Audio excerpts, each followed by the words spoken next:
بسم اللہ الرحمن الرحیم۔ السلام علیکم۔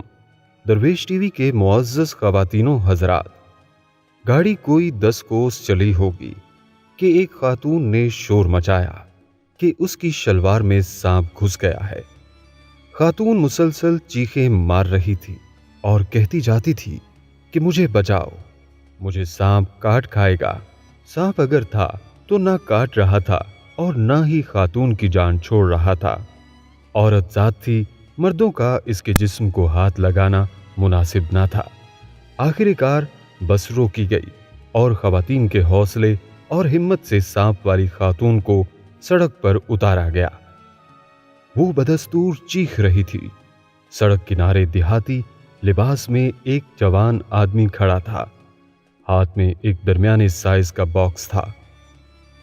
وہ بھی اس تماشے کو دیکھنے والوں میں شریک ہو گیا۔ سانپ والی خاتون کو خواتین نے نیچے لٹا دیا اور ایک چھڑی سے شلوار کے اوپر وار شروع کر دیے۔ سانپ نے اندازہ کر لیا ہوگا کہ باہر اس کے دشمن کھڑے ہیں، اس لیے وہ باہر آنے پر تیار نہ تھا۔ بہرحال جب وار شدت اختیار کر گئے تو سانپ نے شلوار سے سر نکالا اور آہستہ سے باہر آ گیا۔ یہ ایک سیاہ رنگ کا کوبرا سانپ تھا جس کا ڈسا ہوا پانی نہیں مانگتا۔ اس طرح کا سانپ اگر ہاتھی کو کاٹ لے تو وہ چند منٹ میں ہلاک ہو جاتا ہے۔ سانپ کی ہیبت سے سب لوگ دہشت زدہ ہو گئے۔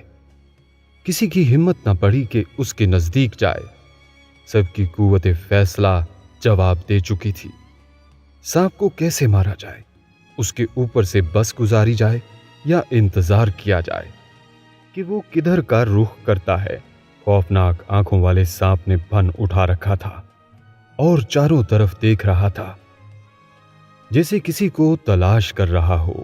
دیہاتی جوان جس نے بکسا پکڑا ہوا تھا سانپ سے کافی دور تھا اور بظاہر اس صورتحال سے محظوظ ہو رہا تھا۔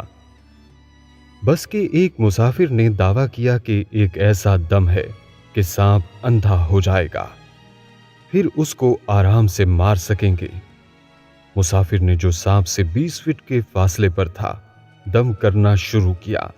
ابھی چند لمحے گزرے تھے کہ سانپ نے اس زور کی پھنکار ماری کہ دم کرنے والا مسافر جو خاصا دور تھا ایک دم سے زمین پر آ گرا۔ سانپ کی پھنکار سے اس کا رنگ زرد پڑ گیا۔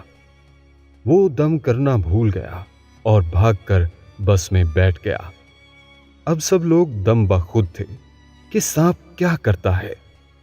جس خاتون سے ابتدا ہوئی تھی اسے سانپ نے قطعاً کوئی گزر نہ پہنچائی۔ وہ پتھر پر بیٹھی ڈرامے کو دیکھ رہی تھی۔ کسی نے مشورہ دیا کہ پیالے میں دودھ ڈال کر سانپ کو ایک طرف لے جایا جائے۔ کوئی یہ مشورہ دے رہا تھا کہ بس اوپر سے گزار دی جائے۔ یہ سب باتیں جاری تھیں کہ سانپ اپنی جگہ سے ہلا اور سیدھا بکسے والے دیہاتی جوان کی جانب سرکنے لگا۔ چند لمحوں میں وہ نوجوان کے بالکل قریب پہنچ گیا۔ اب سانپ اتنا قریب تھا کہ نوجوان بھاگ بھی نہ سکتا تھا۔ دیہاتی جوان کا رنگ زرد تھا اور ہوش اڑے ہوئے۔ اسے یہ خیال تھا کہ سانپ نے اسے اب کاٹا کہ کب کاٹا۔ نوجوان نے ایک چیخ ماری اور چند لمحوں میں اس کا جسم نیلا پڑنے لگا۔ اس تڑپتے ہوئے شکار کو چھوڑ کر سانپ ایک طرف کو چل نکلا اور ایسا غائب ہوا جیسے کبھی وہاں تھا ہی نہیں۔ آن کی آن میں نوجوان کے منہ سے جھاگ نکلنے لگی اور دیکھتے دیکھتے اس نے دم توڑ دیا۔ وہ کون تھا اور اس کی ناش کو کہاں پہنچایا جائے؟ اس کے لیے تھوڑی سی جانکاری ضروری تھی۔ پرائے سامان کو ہاتھ لگانا ویسے تو مناسب نہ تھا، مگر جوان کے جسم پر کوئی ایسی قابل شناخت شے نہ تھی جس سے پتہ چلے کہ وہ کہاں کا رہنے والا ہے۔ مجبوراً اس کا بکسا کھولا گیا تاکہ اس میں سے اس کا اتا پتہ معلوم کیا جائے۔ جب بکسا کھلا تو لوگوں کی مارے حیرت اور خوف کے چیخیں نکل گئیں۔ بکسے میں کوہنی تک کٹے ہوئے 2 ہاتھ یا بازو موجود تھے۔ بازو میں پھنسی ہوئی سونے کی 8 چوڑیاں تھیں۔